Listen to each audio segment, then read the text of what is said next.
Right two factors by which voltage sensitivity of galvanometer can be increased. तो इसके लिए आपको पूरा गैल्वेनोमीटर रिवाइज करना ज़रूरी है, तभी आपको ये क्वेश्चन समझ में आएगा। और मैंने थ्योरी में वोल्टेज सेंसिटिविटी और करंट सेंसिटिविटी नहीं लिया था। चलिए यहाँ से मैं वो वीडियो कनेक्ट कर देता हूँ जिसमें आपको गैल्वेनोमीटर समझाया गया है, और वो देख कर आइए। फिर उसमें हम अभी यहाँ पे वोल्टेज सेंसिटिविटी कंटिन्यू करेंगे।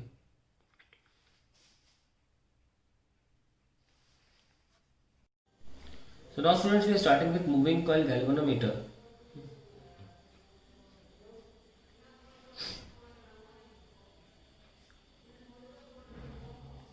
ठीक है, और moving coil galvanometer is actually an application of the fact which we learnt in the last lectures, that when a coil is kept in magnetic field it executes rotatory motions। को लिख लेते हैं। Principal क्या है इसका? Principal बहुत important है। when a current carrying coil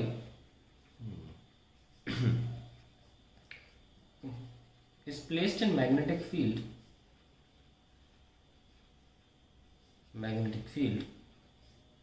it experiences torque,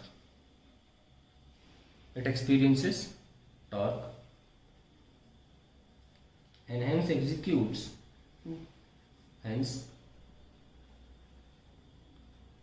executes rotatory motion.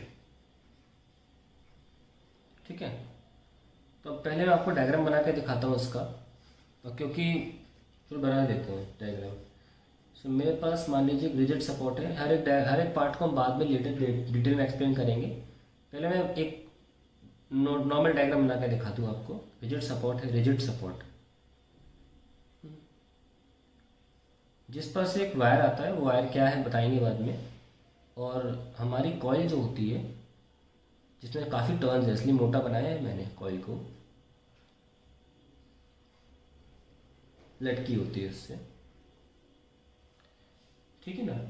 और इसी रिजिड सपोर्ट से हम क्या करते हैं, नीडल को अटैच कर देते हैं।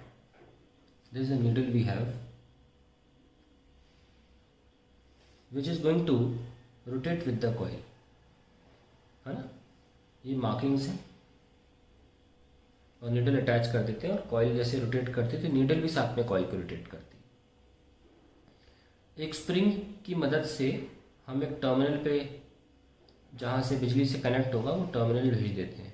ठीक है, हम डायरेक्टली इस टर्मिनल को तार से नहीं जोड़ सकते थे, क्योंकि ये जो तार है ना ट्विस्ट होगा।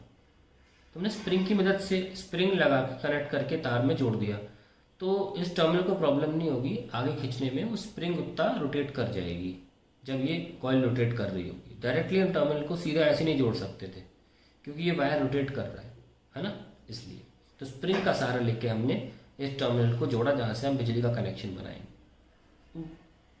सिमिलरली दूसरा कनेक्शन भी होना चाहिए, इसलिए हम ऐसे कनेक्ट करके एक और हेयर स्प्रिंग बोलते हैं इसको, दूसरा टर्मिनल हमने निकाल दिया। ठीक है, इस तरीके से आप बना लेना। 2-3 टर्न्स, मैंने एक टर्न ही ख़त्म कर दिया, कोई बात नहीं। और इसमें नंबर ऑफ टर्न्स n होते हैं। और ये पूरा सेटअप जो है, ये मैं ब्लैक पेन बनाने की कोशिश करता हूँ। ये सॉफ्ट आयरन के बीचों बीच रखा जाता है। इसका उद्देश्य बता दिया जाएगा लेटर आपको। लेकिन सॉफ्ट आयरन पीसेस के बीच में इनको रखा जाता है, और ऐसे रखा जाता है कि ये जो कॉइल है ये फ्री टू रोटेट है। इन सॉफ्ट आयरन मटेरियल से टच नहीं करेगी, अपना पूरा रोटेशन कर लेगी। मैं टॉप व्यू से दिखाऊंगा आपको। और इस पूरे सेटअप को मान लो कॉइल का नाम रख देते हैं PQRS फ्रंट व्यू में। वैसे तो इसके थोड़ी मोटी हो गई ना, लेकिन आप मान के चलिए इतनी मोटी भी नहीं हुई कि हमें PQRS का P' Q' R' और S' पीछे वाले कॉर्नर्स के लिए लिखना पड़ा। इतनी मोटी नहीं हुई है कॉइल। और इस कॉइल को हमने नॉर्थ साउथ मैग्नेट के बीच में रखा हुआ है। तो ये हमारा डायग्राम बन जाता है MCG का। ध्यान रखें कि एक ब्रॉड आइडिया है डायग्राम का, क्योंकि नॉर्थ साउथ जो मैग्नेटिक फील्ड है, तो जो नॉर्थ साउथ के मैग्नेट्स के शेप यूज़ करते हैं वो रेडियल होते हैं। उसका भी रीज़न है, रेडियल होते हैं। तो ये हमारा मोटा मोटा डायग्राम बन के आ गया है। अब हम इस डायग्राम को एक्सप्लेन करने की कोशिश करेंगे कि क्या क्या है इसमें। Let's start. पहला, कॉइल। आपके अगर एक पेज पे डायग्राम है तो बहुत अच्छा होगा, ठीक है, तो डायग्राम देख सकते हो और मैं जो लिख रहा हूँ वो समझ सकते हैं। P Q R S comprising of large number of turns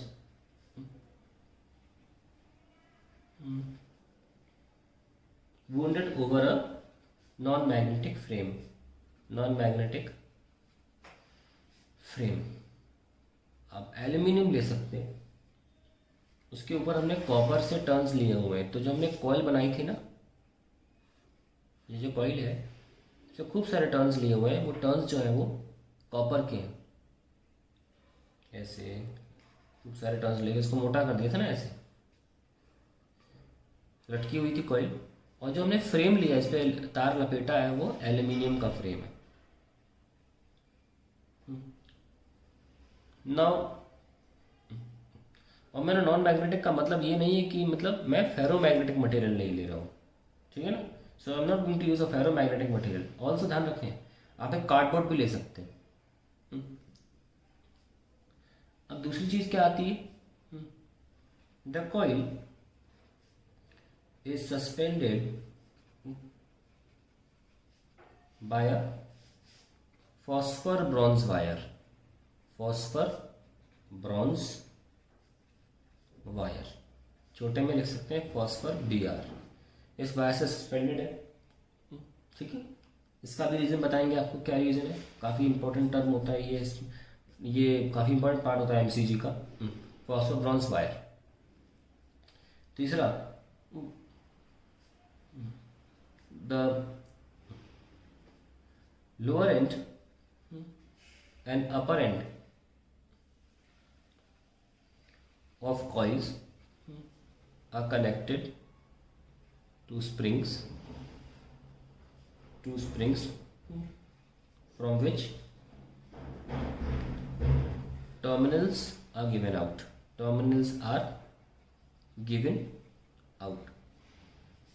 चौथा point, a needle is attached to phosphor bronze wire,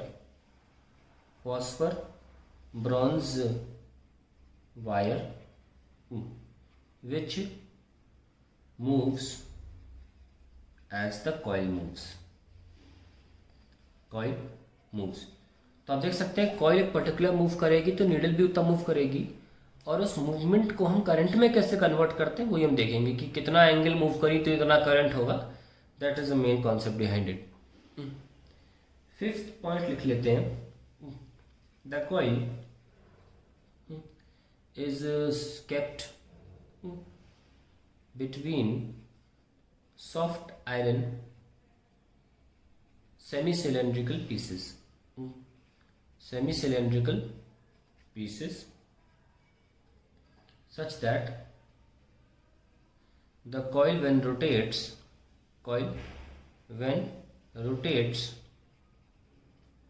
does not touch them,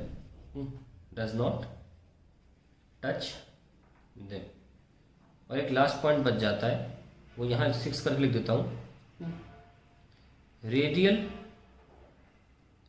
magnetic field is used, ठीक है। अब मैं आपको टॉप व्यू दिखाता हूँ।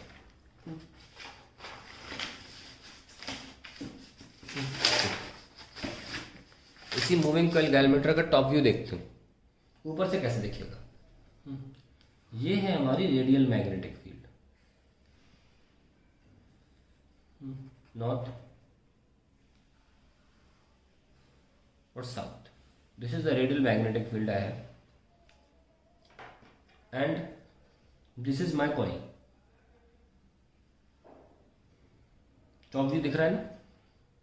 अब कॉइल रोटेट करेगी तो कैसे करेगी, ऐसे इस रीजन में रोटेट करेगी ना। तो इस रीजन के जहां तक रोटेट कर सकती है उसके बाद ही ऐसा अरेंजमेंट रखा गया है कि सॉफ्ट आयरन कोर उसके बाद रखे जाते हैं, सेमी सिलेंड्रिकल पीसेस, ताकि इनको टच ना करे। इस दायरे में इसको रोटेट करना होता है कॉइल को। ये आपका टॉप व्यू आ गया। और मैग्नेटिक फील्ड, अब सॉफ्ट आयरन का कारण भी सुनना। ये एक्चुअली आपको मैग्नेटिक मटेरियल जो अगला चैप्टर होता है, मतलब अगला सेगमेंट है मैग्नेटिक फील्ड का, पता चलता है उसमें। देखिए सॉफ्ट आयरन जो होता है वो एक बेहतरीन फेरो मैग्नेटिक मटीरियल है, मैग्नेटिक मटीरियल। और अगर किसी रीजन में आपने एक फेरो मैग्नेटिक मटीरियल रख दिया तो उस रीजन की सारी फील्ड लाइंस उस मटीरियल से होके गुजरेंगी, वो कहीं और से जा नहीं सकती, ये सबको खींच लेता है अपनी तरफ। तो हमने क्या किया, मैं दोबारा एक टॉप व्यू बनाऊंगा बिना सॉफ्ट आयरन के, ताकि आपको क्लियरली दिख जाए कि सॉफ्ट आयरन को रखने का फायदा क्या होगा। अब हम ये पूरा रीजन जो है सॉफ्ट आयरन के इफेक्ट के रूप में बनाएंगे, ठीक है। ये तो मेरी कॉइल है, तो एक ऐसा रीजन बन गया है सॉफ्ट आयरन के होने की वजह से कि जितनी भी फील्ड लाइन है वो इस रीजन से होके ही गुजरेंगी। They cannot move from anywhere else. तो सारी फील्ड लाइन जो है यूज हो जाए, वेस्ट ना हो फ्लक्स मैग्नेटिक फील्ड लाइंस का, इसलिए it's important that we use a soft iron core.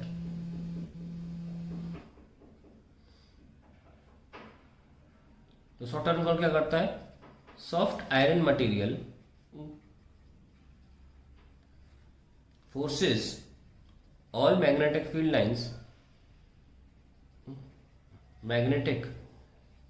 lines to pass through the coil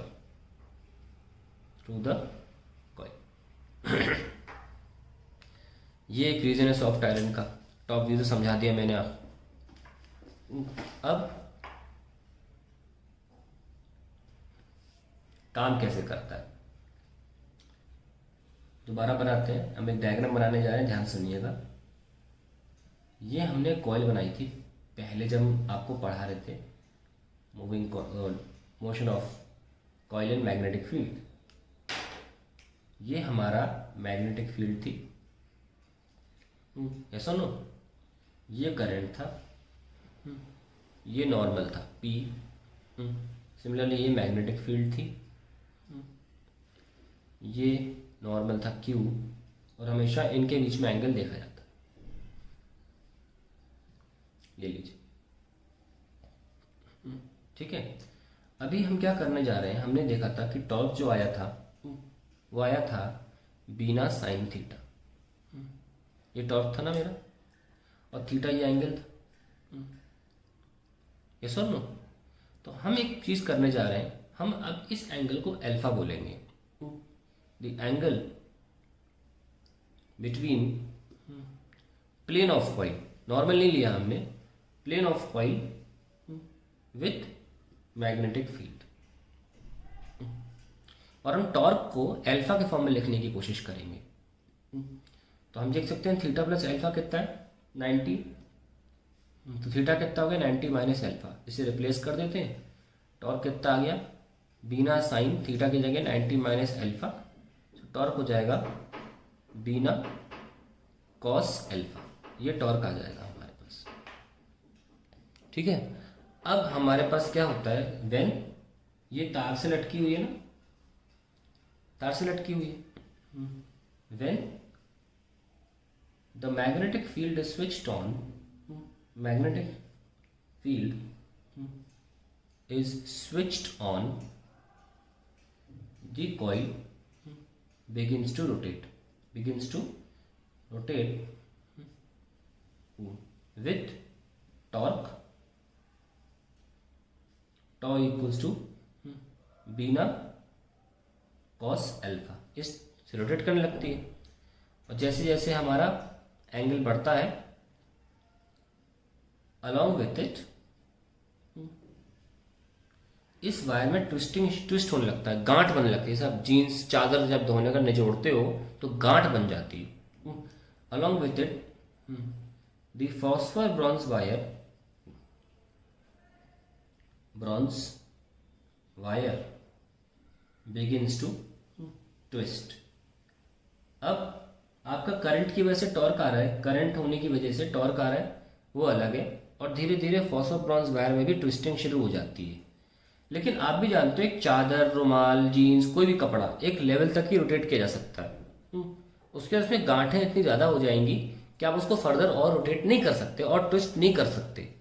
क्यों नहीं कर सकते? क्योंकि धीरे धीरे धीरे धीरे उसमें जो टॉर्क डेवलप हो रहा है, रेजिस्टिंग टॉर्क, जो आपके हाथों को रोकता है, जैसे कि स्प्रिंग के केस में क्या होता है, रेजिस्टिव फोर्स, वैसे ही एक जब रोटेट कर रहे हो चीज़ों को तो एक रेजिस्टिंग टॉर्क डेवलप होता है जो आपके घुमाने वाले एक्शन को रोकता है। तो हमने देखा कि जो रेस्टोरिंग टॉर्क है, रिस्टोरिंग बोलते हैं, रेजिस्टिंग बोलते हैं, दोनों बोल सकते हैं। रिस्टोरिंग मतलब वापस आने के लिए उसकी चाहत है। जो रिस्टोरिंग टॉर्क है वो प्रोपोर्शनल होता है आपके एंगल ऑफ रोटेशन से। तो मैंने अल्फा जो लिया है वो यहाँ पे एंगल ऑफ रोटेशन यहाँ पे एंटर कर रहा है किसमें, वायर में। जैसे जैसे आपने और एंगल ऑफ रोटेशन किया वैसे वैसे रिस्टोरिंग टॉर्क और बढ़ता चला गया।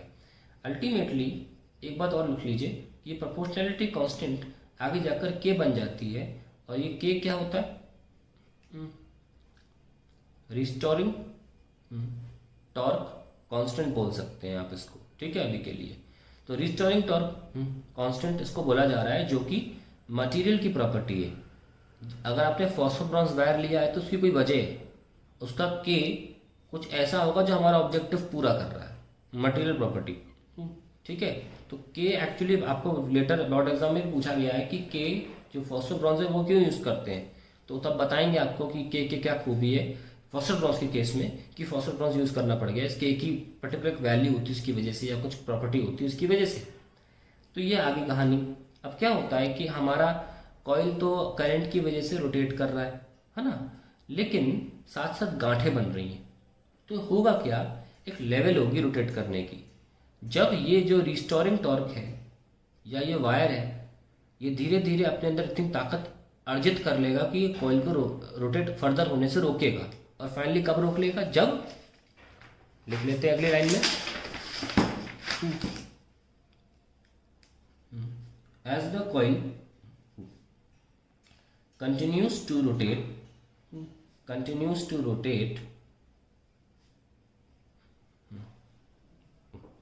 rotate the restoring torque increases.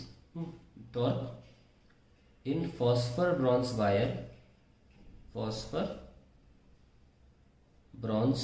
wire increases when the restoring torque tau equals to k alpha balances with the external torque due to current. external torque कौन है external torque, बीना sign बीना cos alpha, ठीक है। Balance with the external torque this the coil stops. तो बराबर कर दो, torque बराबर कर दें रिस्टोरिंग वाला और एक्सटर्नल ड्यू टू करंट वाला, कर दी बराबर। K alpha is equals to B N A cos alpha. So हम तो करंट निकालना चाहते हैं ना, तो करंट क्या आ गया, K alpha by N B A cos alpha. ये हमारे पास करंट फाइनली निकल के आ गया। अब समझ में आया आपको एक पर्टिकुलर एंगल पर कितना करंट होता है, कैसे निकाला जाता है। That is how we come with the function of alpha. Now very important thing, अगर आप एक करंट का स्केल बनाना चाहते हो, लीनियर स्केल, प्रॉपर स्केल जो आसानी से रीडिंग दे सके, तो नहीं बना पाओगे अगर नीचे कॉस अल्फा डला रह गया। समझ लीजिए मूविंग कॉइल गैल्वेनोमीटर का जो अब मैं बताने जा रहा हूँ सबसे इंपॉर्टेंट पार्ट बताने जा रहा हूँ मैं, ये कॉस अल्फा अगर आपने नहीं हटाया तो आप कभी भी स्केल नहीं बना पाओगे। क्योंकि अगर 5 डिग्री रोटेट कर रहा है तो कॉस 5 डिग्री कुछ अजीब सी वैल्यू होगी, अगर 10 डिग्री तो कॉस 10 डिग्री अजीब सी वैल्यू होगी। कि अल्फा तो लीनियरली बढ़ सकता है पर कॉस अल्फा थोड़ी ना लीनियरली बढ़ता है, कॉस अल्फा तो ऐसे होता है यार। तो ये दोनों मिलके कोई एक पर्टिकुलर स्केल दे पाएंगे आपको, कैलिब्रेशन कर पाओगे नहीं। तो हम चाहते हैं कि कॉस अल्फा हट जाए। हटने का मतलब 0 नहीं होता, 1 होता है। हम चाहते हैं कॉस अल्फा 1 हो जाए। तो उसके लिए क्या है, ध्यान रखें, हमने अल्फा जो एंगल लिया है वो क्या लिया है, नोटिस करें, प्लेन ऑफ कॉइल का मैग्नेटिक फील्ड से। स्पिन ऑफ कॉइल का मैग्नेटिक फील्ड से एंगल अल्फा लिया है। यही वजह है कि थीटा को हमें थोड़ा भूलना पड़ा इस डायग्राम में, ताकि आपको क्लियरली बता सके। तो ये रीज़न है रेडियल मैग्नेटिक फील्ड लेने का। अब देखो रेडियल मैग्नेटिक फील्ड से फ़ायदा क्या होता है। ये रेडियल मैग्नेटिक फील्ड कॉइल के किसी भी ओरिएंटेशन में, चाहे ऐसी ओरिएंटेशन हो चाहे घूमकर किसी ऐसी ओरिएंटेशन में, रेडियल मैग्नेटिक फील्ड का फ़ायदा ये है कि हमेशा एक मैग्नेटिक फील्ड कॉइल के प्लेन के डायरेक्शन में होगी, और अल्फा जो होगा, जो कॉस में एंटर करेगा, वो हमेशा ज़ीरो के फॉर्म में एंटर करेगा, क्योंकि हमेशा मैग्नेटिक फील्ड का प्लेन के साथ एंगल ज़ीरो रहेगा और ये हमेशा 1 हो जाएगा। तो क्या लिखेंगे, to calibrate a linear scale a radial magnetic field is used so that in every orientation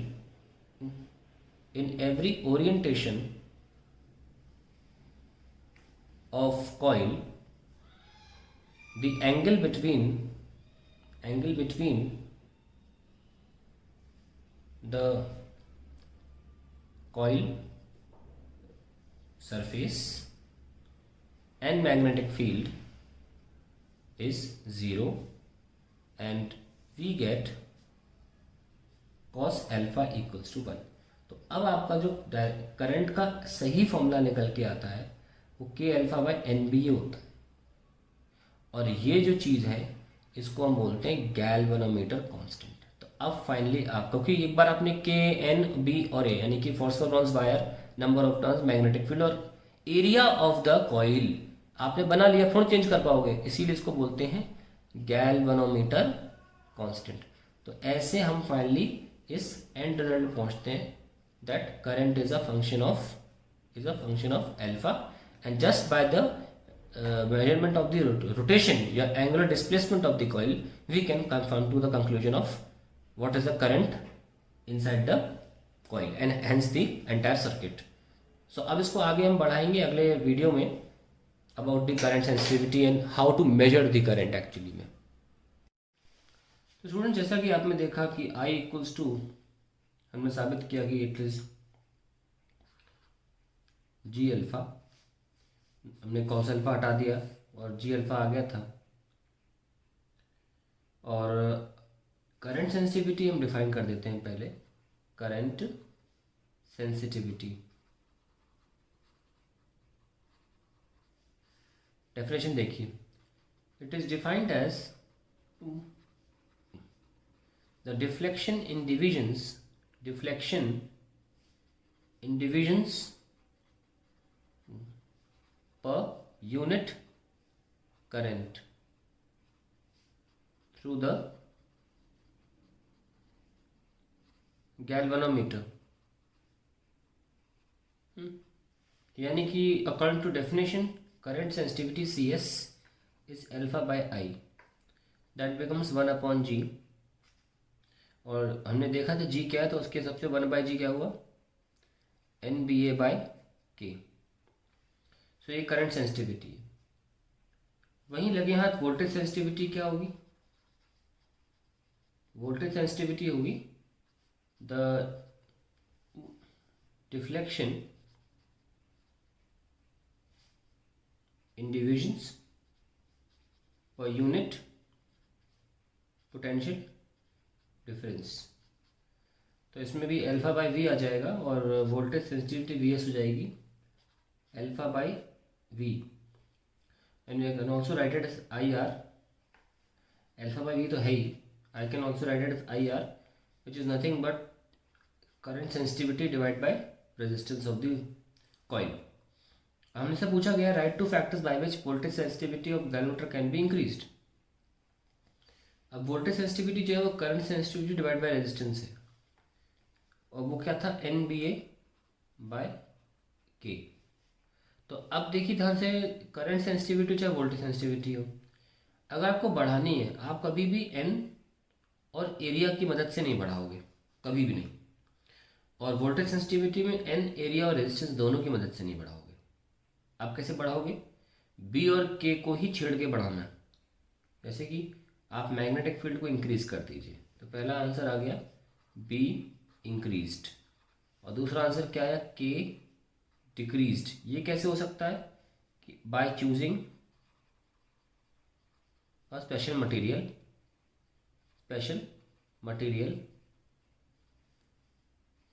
for suspension. Suspension मतलब लटकाना। हमने याद होगा कि हमने अपनी कॉइल को एक एक मटेरियल से लटकाया था, वो ट्विस्ट होता था, जैसे कि आपने थ्योरी में भी देखा होगा। अभी वो जो मटेरियल जो ट्विस्ट हो रहा है, जिससे ये कॉइल लटकी हुई है, वो मटेरियल का एक ट्विस्टिंग कांस्टेंट के बताया था मैंने, वो होता है। तो आप एक ऐसा मटेरियल यूज़ करेंगे जिसका के कम हो, यानी कि थोड़े से ही करंट से थोड़ा सा ही टॉर्क डेवलप हो, पर वो बढ़िया तरीके से ट्विस्ट हो जाए। ज़बरदस्ती अपने कॉइल को ट्विस्ट होने से रोके नहीं, तो इसका रिस्पॉन्स अच्छा होना चाहिए, तुरंत ट्विस्ट होना चाहिए इसको। और इसकी ऐसी क्वालिटी होने के लिए हम जो मटेरियल यूज़ करते हैं उसे बोलते हैं फॉस्फर ब्रॉन्ज। तो फॉस्फर ब्रॉन्ज वायर यूज़ करते हैं हम इसके लिए, and that is a very good wire, it has least ये ट्विस्टिंग कांस्टेंट।